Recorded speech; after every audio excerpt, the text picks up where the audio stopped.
Today we are excited to welcome Will Friedman.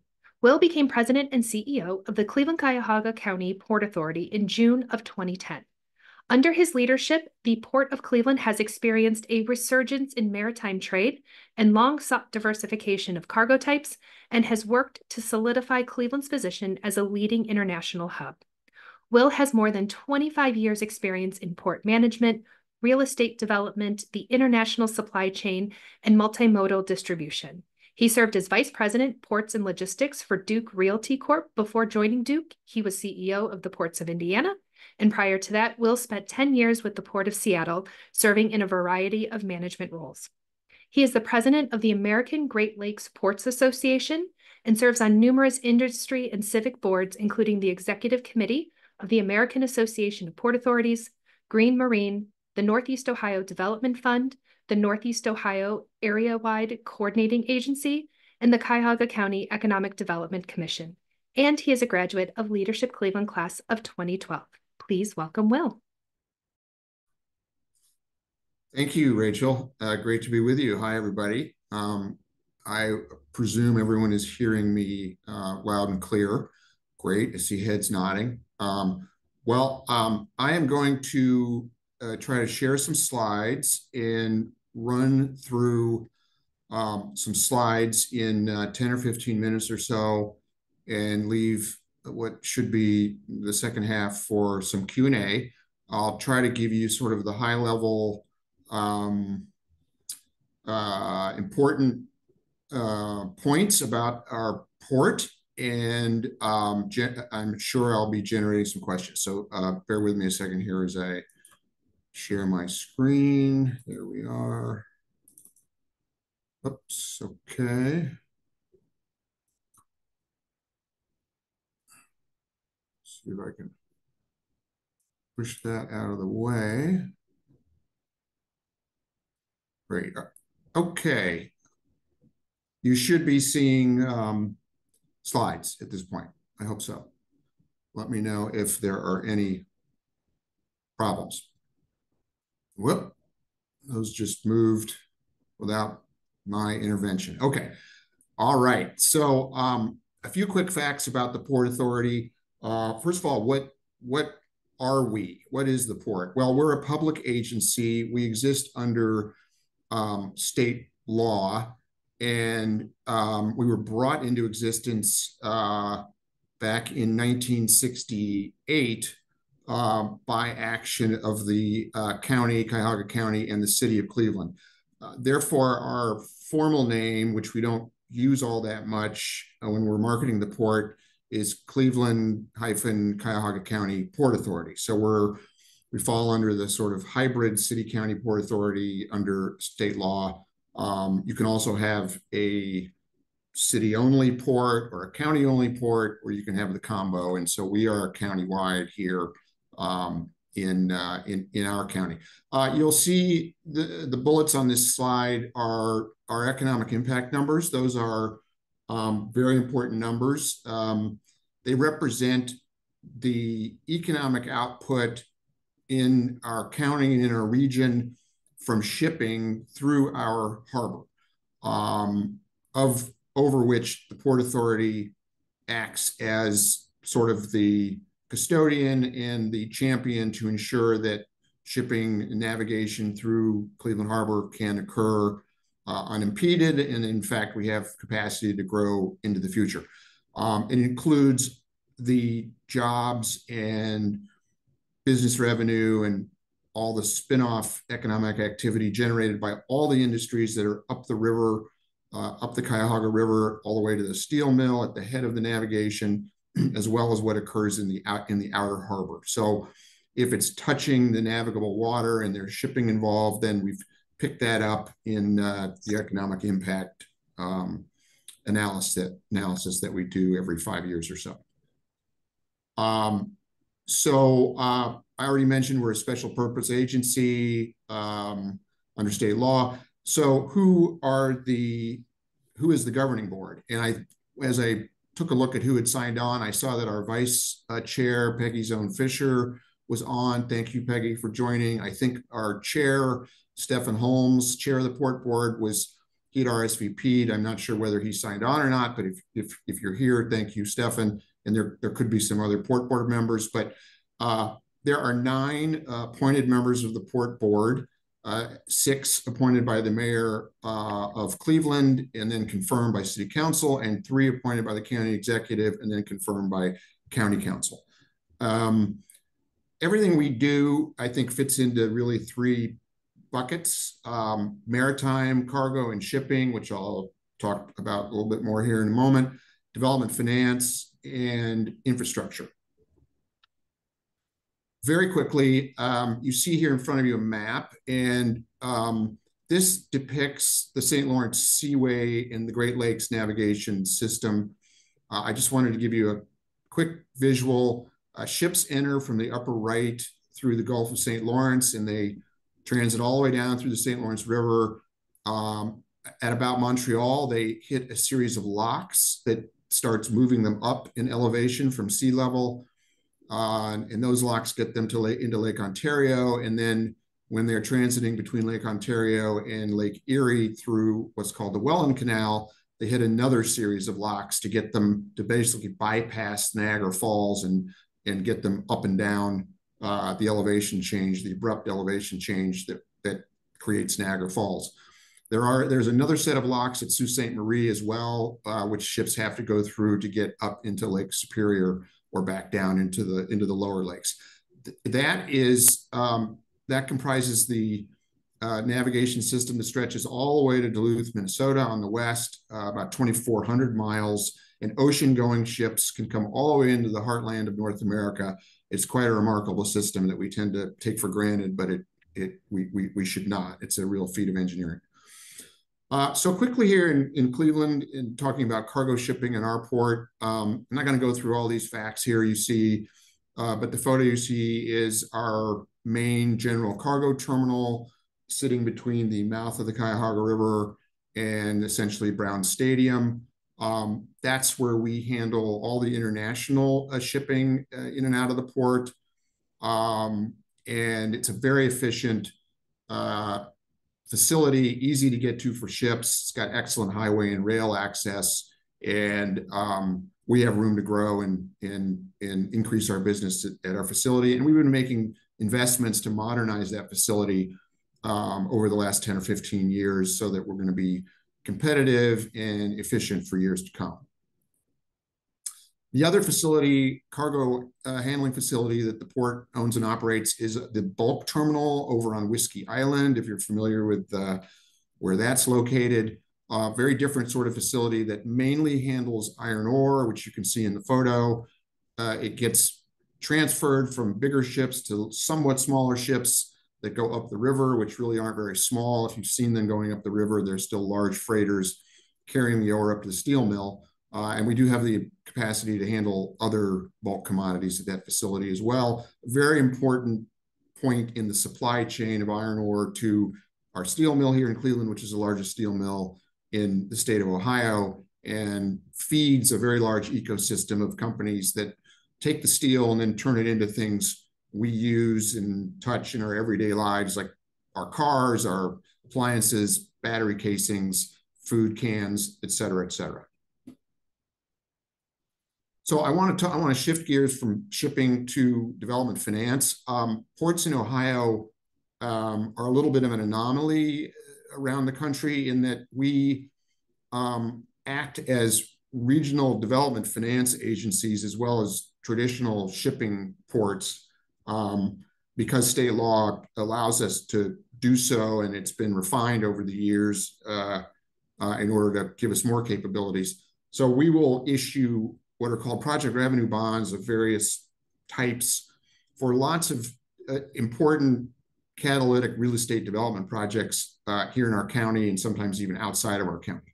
I think we're approaching $6 billion now since around 1995, since the mid 90s when we got started in this line of business. And our very first, excuse me, our very first project was the Rock and Roll Hall of Fame. And after that, we just kept rolling in many of the larger projects you see around the county, not just in Cleveland, but out in other communities as well have come to the Port Authority, and we've facilitated access to the capital markets to finance it. So it allows us to be involved in economic development, not just on our waterfronts. I'm going to shift gears again here abruptly and trying to move through things quickly. I want to talk about environment and sustainability and how that's integral to what we do, everything we do now really at the port. This little chart starts in 2022, but we've been at it longer than that. We've had a number of initiatives underway to reduce carbon emissions, to reduce other air emissions, to make our terminals as low impact as possible to our neighbors, and to be as efficient as possible for the users of the port. In 2022, we did an second emissions inventory, actually. That was the basis for our climate action plan that our board approved in 2023. That was the first climate action plan adopted by any port in the Great Lakes, and puts us at the forefront. We have followed up very quickly in the latter part of 23, moving into what we call our electrification and net zero emissions master plan. That planning is still underway, and that's providing the basis for a project we refer to as electrification and warehouse A modernization, which is in design. That's going to serve as the hub of our sort of hub and spoke electrification for the Port Authority, where eventually we can operate all the equipment on the port, the cranes, even plug the ships in and be 100% electric and remove diesel motors and burning fossil fuels completely. That's our goal. You can see here on this slide, we want to be net zero for what's referred to as scope 1 and 2 by 2050. We want to work with the trucking companies and the ocean carriers and shipping lines that come to the port, which would be included in scope 3, to encourage and incentivize them. And all of that is to try to, lower CO2 emissions as much as possible, so that we can do our part for climate action. I'm not going to talk about this pie chart here. It sort of shows you where emissions come from based on our emissions inventory. If anybody wants more detail on that, just follow up with me. Whoops, I think I skipped a slide. Let's see. Okay, I'm going to shift again to another very important topic that takes up a lot of our bandwidth here at the port, and kind of fits under that infrastructure bucket that I mentioned at the outset. Dredge material management. We work in partnership here as the local partner with the U.S. Army Corps of Engineers, which under federal law is responsible for dredging the federal harbor. The little picture you see on the upper right is the harbor kind of outlined in red. It's everything inside the breakwater, and then it's that, it's the Cuyahoga River with its squiggly line moving up to the steel mill. We are a federal harbor, and therefore the federal government provides the funding to dredge it every year. But we have to work in partnership with the Army Corps to figure out where we put all the material that they dredge out, which is a lot. It's about 250,000 cubic yards a year. That takes lots of planning and some big projects, which I'll speak about here in a moment, to create capacity for doing something with that material. And if we don't, what happens is we're not going to be able to get ships up our river, and it's going to eventually eliminate that economic impact that I referred to. So there's a lot at stake every year when we dredge. This, and I know we're already at 12:15, so I'm going to wrap it up here quick. But what I'm showing you here is I'm going to talk about the CHEERS project, Cleveland Harbor Eastern Embayment Resilience Strategy. The aerial photo here with the overlay shows you what it looks like today, including the original natural shoreline and what's been filled in north of that, just to get you oriented. And then this is the sort of finished, completed rendering of the same part of the lakefront, the eastern side of Cleveland, east of downtown. Essentially, the middle portion is about where the old first energy power plant was torn down a few years ago. This is the vision. This is what Cheers will look like when it's completed.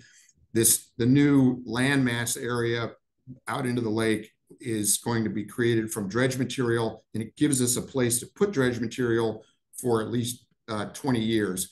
But we're going to put it there with the intent of turning it into a wonderful new lakefront park, public open space, habitat area, and protection, shoreline protection for I-90, which is often impacted by waves in that area.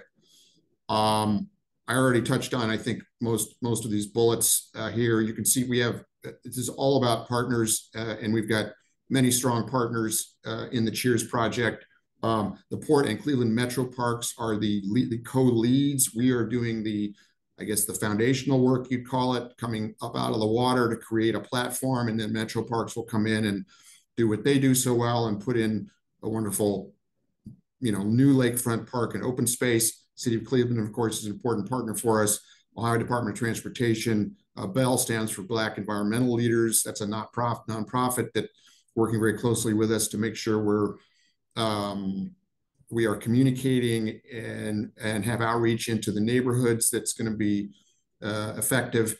And I think we've done so in our planning, and we've really seen it in our plans so far. Ohio Department of Natural Resources is a key partner as well.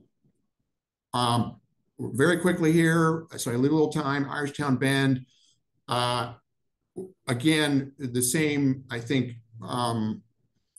sort of concept here is to take a infrastructure need. We need to stabilize a hillside that is at risk of a catastrophic collapse, which would do economic harm, and not only mitigate that risk, not only stabilize the hillside, but then end up with another park, another amenity for Cleveland on that site, very similar to the Cheers approach. And again, working with many partners, including, again, the Cleveland Metro Parks and others as well.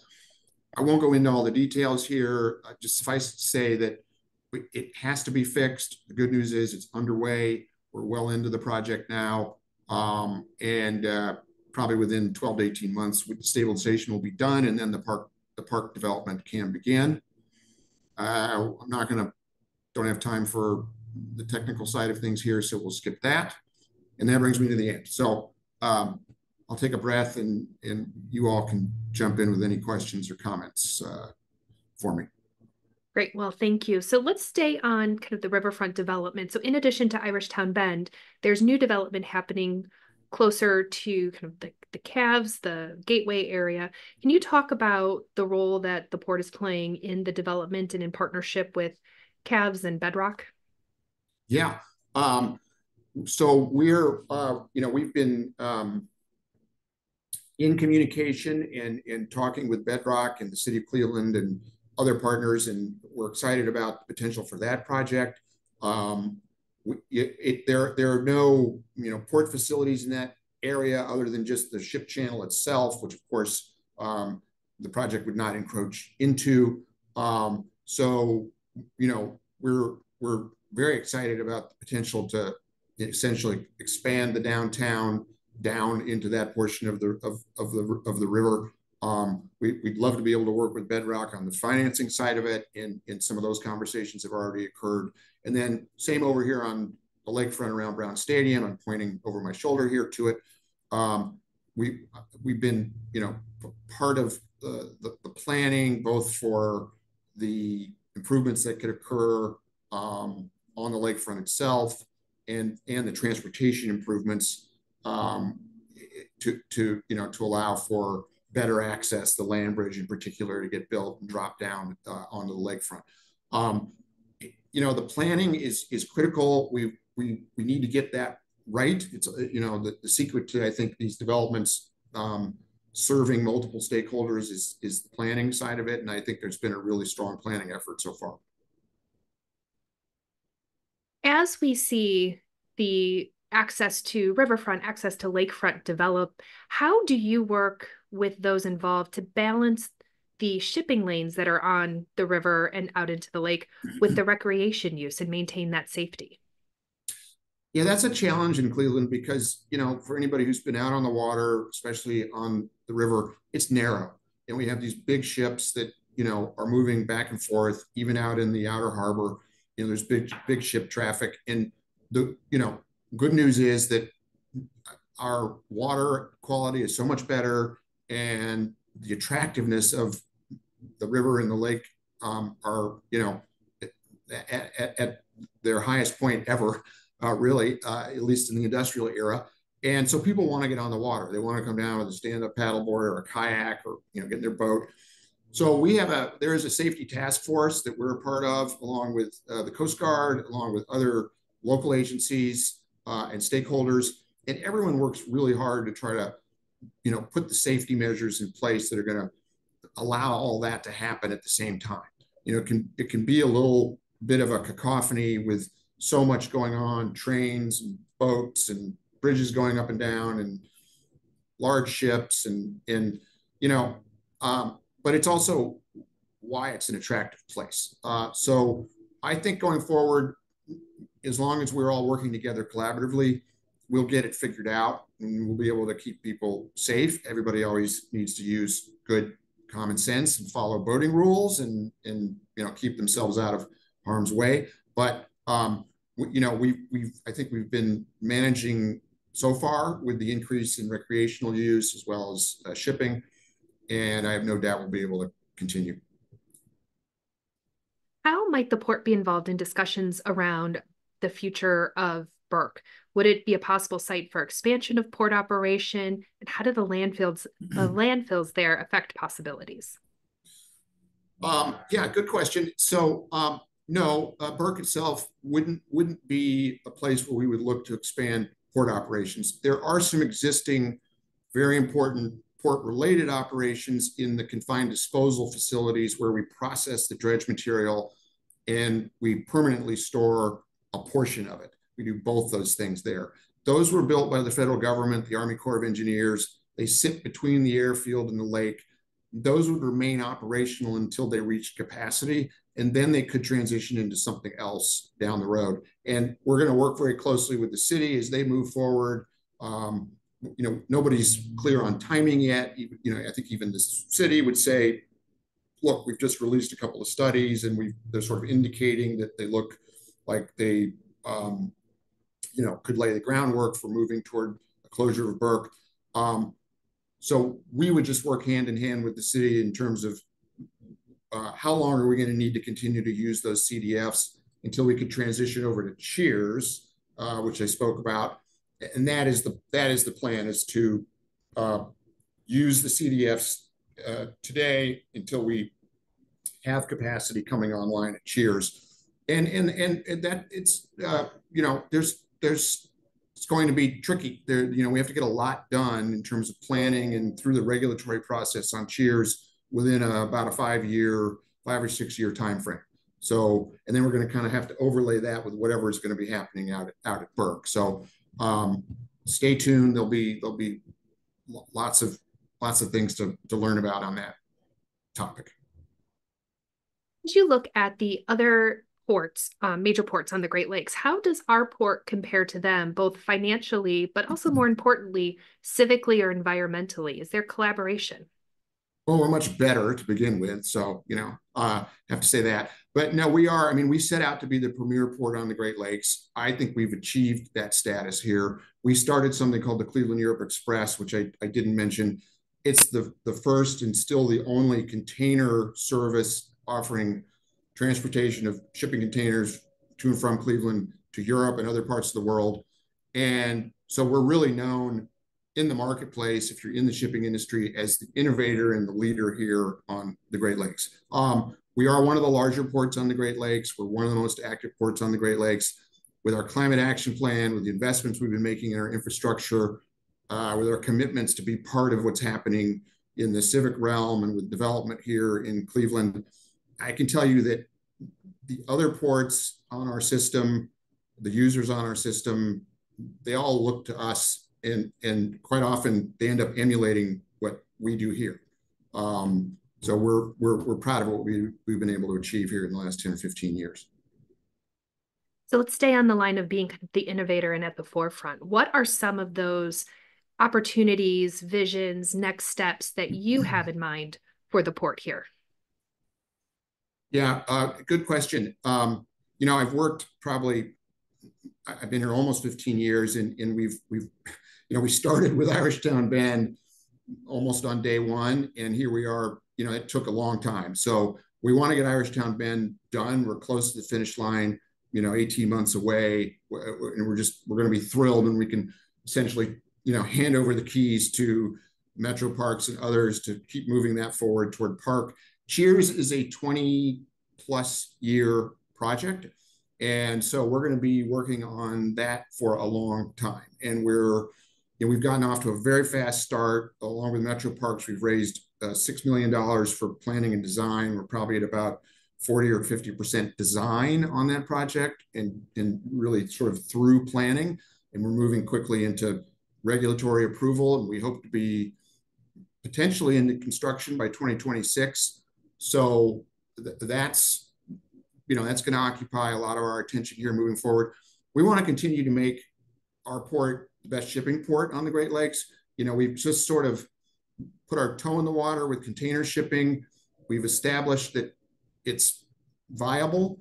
We want to grow that. We want to become really more of a regional hub for container shipping, so so it can be relevant to more companies here in our region who won't have to move a container to the East Coast or the West Coast to get it on a bigger ship where there's a lot of congestion to try to get it to Europe or wherever they want to get it, or vice versa on the import side. We want to be their solution here. So we're pushing hard on that. And then on the development finance side, very important for us to continue to offer that product so that we can continue to see investment in Cleveland's urban landscape. And we want to make sure, very important, I haven't mentioned it yet, that we're trying to drive down the benefits of what we do, all those jobs, opportunities, people need to make a living. We want to make sure that we're spreading those benefits as widely as we can, being more equitable, making sure we're, and I can tell you, we become very, very intentional with every contract and every project and everything we're engaged in to be asking ourselves, how do we make sure somebody who maybe hasn't been able to get a job or their company hasn't been able to get a contract, how are we trying to pull those people into the port economy? And there's a lot of work to be done there, but I can tell you it's front and center in everything we do. As you think about those opportunities, what do you feel are some of the greatest challenges to reach those? And how can those of us on the call support you and your team in your work? Well, that's a good question. A lot of what we do is sort of, people don't, we're unlike, say, the metro parks or your library or your school, where those public agencies you come in contact with. The port, much less so.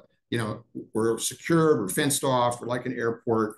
Things we do, as you can tell from everything I've been saying, are sort of complicated and long term. So I think Jonas is on us to try to communicate as much as we can, share as much as we can. Try to be very open and transparent, but we're small. We have less than 20 people here at this agency, and we do all this work with fewer than 20 people. So we are trying to step up our social media presence. You can follow us. That's an important thing you can do. And we really do try to put out as much information as we can, sort of teasing you a little bit with social media. And then, if you want more, if you contact us and you say, hey, can I see this study or can I get a deeper dive into it? Absolutely. We're always thrilled when people take an interest in what we're doing. Well, we have come up on our time, and I know there's so much more that we can chat about. We have a few questions in the chat we did not get to that I'd love to be able to send to you for follow-up afterwards. Yeah, you bet. Wonderful. Well, thank you all for joining us today, and thank you for all that you and your small but mighty team are doing to put Cleveland and the Cuyahoga County on the map. Well, thank you, Rachel, and thanks to CLC for having me.